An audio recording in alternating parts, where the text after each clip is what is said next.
Hello बच्चों, आइए इस प्रश्न को पढ़ते हैं। क्या एलसीआर प्रत्यावर्ती परिपथ को शुद्ध प्रतिरोधी परिपथ बनाया जा सकता है? कैसे? आइए इस प्रश्न की मुख्य अवधारणा की चर्चा करें। दरअसल एलसीआर परिपथ एक ऐसा परिपथ होता है जिसमें एक प्रेरक होता है, एक संधारित्र होता है तथा एक प्रतिरोध होता है। कुछ इस तरीके से यहाँ पे एक प्रत्यावर्ती निवेश होता है। प्रेरक के दोनों तरफ मान लेते हैं विभवांतर VL है, संधारित्र के दोनों तरफ मान लीजिए विभवांतर VC है, प्रतिरोध के दोनों तरफ विभवांतर मान लीजिए VR है। मान लीजिए अभी के लिए जो यहाँ पे धारा प्रवाहित हो रही है वो I है तथा यहाँ पे हमने मान लीजिए V निवेश लगाया हुआ। बात करें अगर हम यहाँ पे धारा की, तो दरअसल प्रेरक से भी जो धारा है I है, संधारित्र से भी वही धारा है और प्रतिरोध से भी वही धारा है, क्योंकि ये तीनों श्रेणी क्रम में हमने ले रखा है। ऐसी स्थिति में अगर हम इसका फेजर ग्राफ बनाना चाहें, I को क्षैतिज ले लेते हैं। दरअसल जो प्रतिरोध होता है उसके अंदर धारा और विभव दोनों समान कला में होते हैं, इसलिए यहाँ पे VR को कुछ इस तरीके से बनाया जाएगा। वहीं अगर हम बात करें VL की, तो VL जो होता है दरअसल प्रेरक के अंदर जो विभवांतर होता है वो दरअसल धारा से 90 डिग्री आगे होता है, इसलिए VL को ऊपर बनाएंगे कुछ इस तरीके से।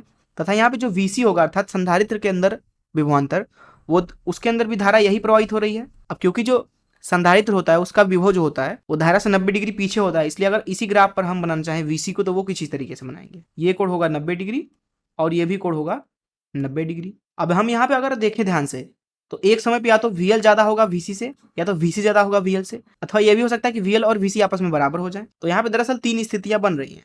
पहली स्थिति में मान लेते हैं VL ज्यादा है VC से, ऐसी स्थिति में हमें कुछ इस तरीके का विभव का ग्राफ देखने को मिलेगा, धारा इस दिशा में है। दूसरी स्थिति में VL को ले लेते हैं छोटा VC से, इधर होगा VR, नीचे होगा VC माइनस VL, VR की दिशा में ही धारा भी होगा। तीसरी स्थिति में VL और VC आपस में बराबर होंगे।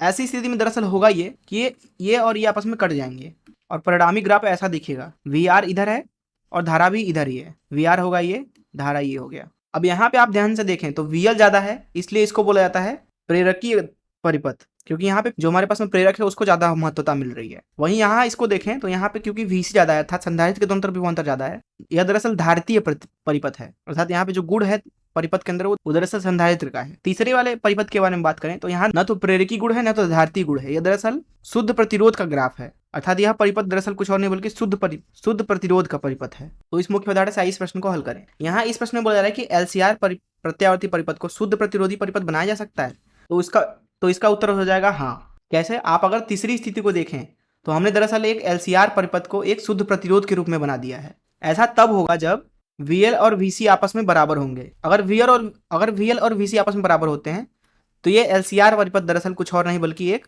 शुद्ध प्रतिरोध में परिवर्तित हो जाएगा, कुछ इस तरीके से।